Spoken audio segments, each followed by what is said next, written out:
NASCAR has always been a sport about making your car go as fast as humanly possible no matter the risk. Since its creation, the speed of the cars has only gone up, resulting in more danger for the competitors.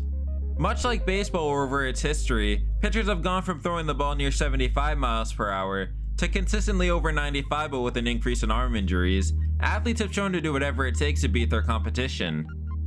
But how did NASCAR go from moonshiners setting up their car to be fast enough to outrun police, to a $300,000, 3,400-pound stock car that reaches up to 200 miles per hour? On December 14, 1947, Bill France Sr. organized a meeting at the Streamline Hotel in Daytona Beach, Florida. Nearly 40 people that had a background in stock car racing, including drivers, event promoters, and mechanics from across the South, came to meet and discuss the future of stock car racing. The goal entering the meeting was simple. Bill France wanted to organize stock car racing and turn it into a sport. He would state that there needed to be a way to determine a national champion, while also making sure to reward the drivers who competed in the races throughout the year with cash and points. A set of rules would also need to be made and enforced at every race. Lastly, Bill France believed that if they all worked together on this idea, it would be more profitable than if they all continued what they were doing before. 2 months after the meeting, the National Association for Stock Car Auto Racing was created, and they would hold their first race on February 15, 1948, at the old Daytona Beach Road Course. The race would be won by Red Byron, but it wouldn't be until 1 year later where the now NASCAR Cup Series would run their first race. On June 19, 1949 at the original Charlotte Speedway, the first official NASCAR Cup race would take place. Coming in at just 3/4 of a mile, the track would be tiny compared to what would be coming in the near future. The pole for the race would be 67.95 miles per hour, the first official speed record set in NASCAR, and the race would be won by Glenn Dunaway. And Telly would be disqualified due to his car being found to have illegal rear springs. The win was instead handed to Jim Roper, who would make one more start in NASCAR before never racing again, ending his career with a 50% winning percentage. 1 year later, NASCAR would hold its first 500-mile race at the newly built Darlington Speedway. Coming in at 1.25 miles, it was NASCAR's biggest track at the time, and their answer to the popular Indy 500 up north, with the track's idea coming based off the track owner going to the Indy 500 2 years prior, and believing he could build a track like that back at home. The pole speed for the race would be 82 miles per hour, just slightly off the 2023 Southern 500 pole winner Christopher Bell's speed of 169 miles an hour. The average speed of the race would be just 75 miles an hour, while only having 2 cautions, leading to a 6-hour and 38-minute long event. But NASCAR's first true showing of speed would have to wait until the end of the 1950s. Due to many issues with the Daytona Beach Road Course, Bill France would eventually just decide to build his own track in Daytona Beach, building NASCAR's most popular track in the process. Something new was needed. A new measure of man's ambition. A giant speedway where high horsepower could be tested full throttle. The old proving ground that served for 50 years now is silent. Only the surf recalls the roaring past. Daytona's new proving ground, an expressway to tomorrow, took shape. The new Daytona International Speedway is designed for cars not yet built. Cars that cannot be built until man has learned the limits of today's cars. At the time, Daytona was something that was never seen before. Doubling in size compared to the next closest oval in Darlington, it was a massive venue for that time. The track was made with one idea in mind: to create the fastest track in NASCAR, and it was of course a success. Speeds that have never been ran by a stock car before are being ran during the first week. Cotton Owens would put this on display by being the first person ever to run a lap faster than 140 miles per hour, driving a stock car in a closed circuit, posting a lap just faster than 143 miles per hour in qualifying. The race would be a battle of attrition, as many people didn't believe you could run a car going 140 miles per hour for 500 miles and make it without having any issues. Over 30% of the field would pull out of the race before the 200 laps was completed with engine issues, and at the end of 500 miles, Lee Petty and Johnny Beauchamp would finish in a tie, before eventually a few days later the win was given to Lee Petty. 8 years later, and the speeds at the track would only continue to grow. going from a pole speed of 143 miles an hour in 1959 to 175 in 1966, the last year of NASCAR's first generation of car. Generation 2 speeds were much higher than the previous generation, as they would begin their gradual climb of becoming less like their street counterparts and more into cars that were purpose-built to race in NASCAR. Featuring a mandate that the roll bar would have to be welded to the frame of the car, and changing from doors that open to entering the car via driver's side window like we see today, it was NASCAR's first effort to make the cars safer. In the second generation's first trip to Daytona, Curtis Turner would be the first man to set a lap faster than 180 miles per hour in a stock car, going 5 miles per hour faster than the previous year's pole speed. But sometime along this time frame, people in NASCAR decided they could make a bigger, wider, and most importantly faster version of Daytona, so they would look for places to build this speedway. Originally they would decide on Spartanburg, South Carolina, but due to local blue laws, they would be forced to look for a new place to build. Needing a new place to construct the fastest speedway in the world, Bill France would go nearly 300 miles south to Anniston Air Force Base, just to the north of Talladega, Alabama. And on May 23, 1968, they would start construction on the soon-to-be fastest track in the world, Alabama International Motor Speedway, now known as Talladega Superspeedway. The first race at the new fastest track in the world would be a disaster for NASCAR. Only 3 Cup drivers would start the race due to a tire controversy and a walkout, being replaced by the lower series sports cars that ran significantly slower. Also, a scoring error at the finish would leave the entire race surrounded in controversy, with people believing NASCAR gave the win to Richard Brickhouse over Jim Vandiver due to the fact that he was debuting Dodge's newest car, the Dodge Daytona, while Vandiver beat him in the old Charger 500. Due to this, NASCAR would create a scoring error, and many people believe this is what caused the Dodge Daytona to win in their debut. 6 months later, and the Dodge Daytona was back at Talladega for testing, setting a closed-circuit speed record in the process. Out of turn 3 and on the high banking going into turn 4. Part of the reason for the high speeds at Talladega, of course, is the exceptionally high banking, which is 33 degrees. Buddy Baker achieved this awesome lap after several warm-up tours of the course, and afterwards he came back out again and did even better, 200.447, and there he is in the home stretch. Buddy Baker at 200. NASCAR would enter what is now known as the modern era 2 years later in 1972, shortening the schedule from 48 races to 31 races, and taking any race off the schedule that had a distance less than 250 miles. Throughout the 1970s, after rule changes, the speeds would stay pretty stagnant, topping out in the mid to upper 180s, as the cars had about 600 horsepower. But in 1979, Buddy Baker's Grey Ghost Oldsmobile would go nearly 10 miles an hour quicker on Daytona 500 qualifying day compared to the prior year's speed, setting a 196 mile an hour lap compared to Cale Yarborough's 187 mile an hour lap. Dick made him come in and they'd run everybody out of the little garages in. He said, "Sit down over there, I want to tell you something." He said, "Ain't nobody here wants to run against that race car today." I said, "Dick, there is nothing wrong with that race car. It's as legal as they can be." He said, "Yeah, it's illegal. I wish everybody go through inspection where you can just see how legal it was." No, I don't want them to see. 1 year later at Talladega, the car was just 2 miles per hour short of being the first car to qualify over 200 miles an hour in a NASCAR race. But in 1982, a year after introducing their third generation of car, Benny Parsons would be the first man to break 200 miles an hour during a qualifying lap, ushering a new era of speed for NASCAR. The Alabama International Motor Speedway is the newest of the NASCAR superspeedways. Because of the 2.5-mile tri-oval's high bank turns along straightaways, it's earned the title of the world's fastest speedway. Now, when it was built in the late 1960s, the planners figured someday someone would break the 200-mile-per-hour barrier in competition. And since its construction, the track has been waiting for a driver to take Winston Cup Grand National Racing into the over 200-mile-per-hour era.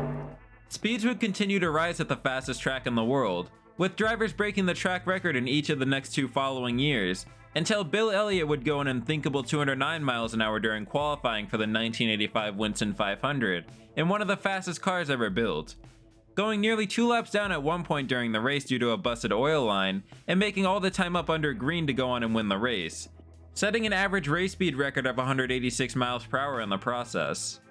The next year, the Mellings Racing Ford would break 212 miles per hour, and best that run a year later in 1987, officially becoming the fastest man in NASCAR history. Along with rising speeds in NASCAR came a rise in danger. The problem with running 40 plus stock cars at over 200 miles per hour is that they were very prone to blowing over. Back in the 1980s, the cars had no roof flaps, so essentially nothing was stopping these cars from turning into literal planes when spun around. The same weekend Bill Elliott ran the fastest lap in NASCAR history would end up being the same weekend NASCAR realized they could never let someone go that fast again. The yellow car still in the picture, but Buddy Baker, who has a lot of sentiment among veteran observers, as one of the real threats. Oh, we have a problem. Allison is blowing a tire. Bobby Allison with a horrible crash here on the front stretch. It has torn out a complete section of protective railing separating it. Alan Kowicki becomes involved. Debris and is collecting other cars. There was a lot of debris in the front stretch. Kowicki was involved. Richard Petty, I think, is another one of the cars. Lots of debris on the front stretch. He has. After coming close to a near disaster, NASCAR was left with the chance to slow the cars down and limit the speeds, which is exactly what they did. NASCAR would introduce a restrictor plate for the following Talladega race with the goal of reducing speeds at the drafting tracks. The restrictor plate was a part placed between the carburetor and the intake manifold of the car, used to reduce the flow of the air and the fuel into the engine with the goal of reducing horsepower and speed. The restrictor plates would do their job at reducing speeds, seeing the Daytona 500 pole speed drop by 16 miles per hour, but it was to the dismay of drivers. You know, it really I think limited my driving abilities to be able to run fast and keep the car under control. They took an approach that they thought would work, and as far as I'm concerned, it didn't work. So now we've got, or I feel like they should look at some other approach and do it a different way. Along with the new decade in NASCAR came a new generation, as the sport would head to the beloved Generation 4 in 1992, officially leaving the stock part of stock car racing. Teams were now focused on aerodynamics more than ever, and wind tunnels became more prevalent across the sport. With each passing year of the Gen 4, the cars would gradually improve on speed across the qualifying laps at tracks across the board, as more and more teams found out how far you could push the envelope when it comes to NASCAR's rules. 5 years after the Gen 4's introduction, Mark Martin would run the fastest modern era race, by finishing 500 miles at Talladega in just over 2.5 hours, with an average speed of 188 miles per hour. A record that is yet to be broken today, and most likely will never be broken after NASCAR's addition of two-stage cautions a race in 2017. 6 months later at the freshly repaved and reconfigured Atlanta Motor Speedway for the finale, Jeff Bodine would be the first driver in NASCAR to run a lap faster than the pole speeds at Daytona and Talladega in that year, besting all 4 poles by multiple miles per hour when he set a lap time of 28:07 at 197 miles an hour, going nearly wide open throughout the entire lap 25 years before it was normal at the track. This same race car set on the pole at Charlotte Motor Speedway, a very similar speedway now in configuration to Atlanta Motor Speedway. And obviously he's hoping to do the same thing he did there last month at Atlanta's sister racetrack. QBC4 for Jeff Bodine. Tim Brewer, the crew chief. Here he comes, the checkered flag. Oh my goodness, did he pick it up? Yes, he did. Take a look, folks. 28.074, 197.478 miles per hour. At the turn of the millennium, teams would only continue to make the cars faster, seeing track records being broken week in and week out, thanks to quickly advancing technology throughout the garage. By the mid-2000s, the car had become so manipulated that they'd begun getting called Twisted Sisters throughout the garage, due to the right side of the car being made to be as flat as possible, and the left side of the car made to have the exact opposite effect, giving the cars an odd twisted form, which was somehow all legal. Anyways, here's a Ryan Newman pole lap from 2003. If he could ever get the speed that he gets in qualifying, if he could ever get in the car to drive like that in the race. Boy, he got a run off too. He did. I mean, he was just rocketing it up. And he's backing the throttle hard down here in 3 and 4. Looks pretty good. It's the kind of lap you like. 1490. Looks pretty good. Believe that. At the end of the Gen 4 era, it was becoming a normal occurrence for the pole winner of the tracks ranging from 1.5 miles and up to be faster or around the same speed of the Daytona 500 pole speed that was ran in that season. This was a trend that had just begun in NASCAR, but was started due to NASCAR's restrictor plate mandate 20 years prior, and their addition to many cookie-cutter tracks throughout the late 90s, replacing some of the shorter tracks that could never come close to the speeds of the bigger ovals. The wing is the thing. That curious appendage that sits on the deck lid of every Nextel Cup car. And if you have a nose for news, something else is new, and it's the nose on what we've been calling the car of tomorrow, with its rather different shape and with its splitter instead of a valence to separate the car from the road. And all this has been a handful to NASCAR teams and inspectors over its one-year gestation, but finally it is birthed. The car of tomorrow is the car of today. NASCAR had introduced the unpopular car tomorrow in the early portion of the 2007 season on a part-time basis, being used at tracks 1 mile and smaller after many years of development, following the death of Dale Earnhardt. The car would have safety as its #1 priority, and would feature an 850 horsepower engine, one of the highest powered engines NASCAR had ever mandated the teams to run. Cars would routinely hit 200 miles per hour entering the corners at the 1.5 miles, becoming the fastest non-super speedway cars NASCAR had created. Dale Jr. would set the fastest qualifying lap at 192 miles an hour in the wing version of the car during qualifying in the 2010 Atlanta race, just before NASCAR would swap to the more popular spoiler version of it. But in 2012, after spending his career in Australian supercars and transitioning to NASCAR, Marcos Ambrose would be the first man in NASCAR history to set a lap faster than 200 miles per hour outside of Daytona or Talladega, going 203 miles an hour for his pole lap at the freshly paved Michigan International Speedway. How about the Fords? Ambrose yes. just kind of locked over there. 2010 into turn 3. Tracking #1 for Marcos Ambrose. Can he hold on to it? Coming out of 4, goes all the way down to the apron across the stripe. Ambrose goes 203.241. Yeah, that's what he went yesterday. NASCAR would bring in its 6th generation of car into the sport in 2013, hoping to add some of the stock back into stock car racing by making the cars look more like the ones you'd see driving on the street. But in the midst of doing this, NASCAR created its fastest generation of car. As of 2024, the Generation 6 car owns every track record that's not at Daytona or Talladega that the car raced on, ranging from the large 2 mile Michigan all the way down to the half-mile Martinsville. During the early portions of the car's lifespan, it would be run using 900 horsepower and a bunch of downforce, allowing the cars to reach high speeds on the straightaway while also keeping a lot of the corner speed. Teams would also discover at some point in 2014 that if you pulled on the fender just in front of the right rear tire and yanked it out, you could create extra downforce, leading to more speed. In October 2014, during round 2 of qualifying at Texas, Tony Stewart would be the first driver in NASCAR history to set a lap faster than 200 miles an hour at a 1.5 mile track. On the smaller side of things, however, Joey Logano would also become the first driver to set a lap faster than 100 miles per hour at Martinsville. Eventually, NASCAR would begin swapping aero and engine packages, to the fans' and drivers' dismay, going from many high downforce and low downforce package options over the course of the 2015 through 2018 seasons, but never really hindering the speed thanks to most of it coming from the corner speed they had. However, during the 2018 All-Star race, NASCAR would test out running tapered spacers, which would reduce horsepower significantly on a non-restrictor plate track in hopes of creating closer racing. The plan would work, as it looked like the drivers were racing harder and closer, but in actuality they would just be racing slower, and it was more difficult for them to pass. After seeing that NASCAR would give the green light for it to be used across the entire schedule in 2019, killing speed in NASCAR, and becoming the first significant drop in horsepower like this seen in their history, dropping from 750 in 2018 down to 550 in 2019. Racing would suffer as a result of this package, obviously, and the speeds would be down, seeing a near drop of 10 miles per hour in speed at every track for qualifying outside of the short tracks.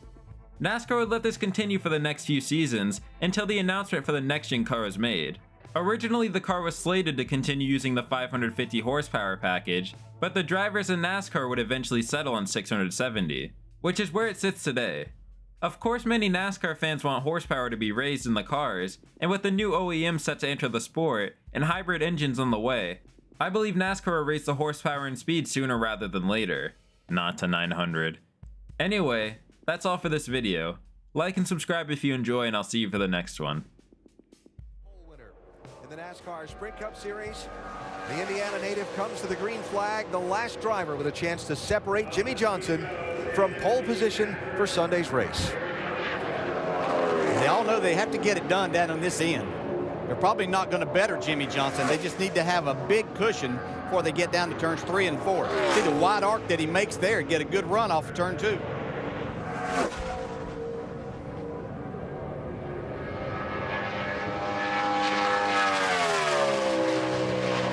Here's the critical corner. Yeah, is this car going to have the grip that he's going to need right here? He's got a 10th in the bank right now. He made a nice arc into that corner. Yeah. This is where Johnson was so strong. Going back the other way, the time is. Can he hang on? It'll be close. Newman or Johnson? Checkered flag. Oh, he did it. Newman, the last driver to run. New track record, Ryan Newman does it.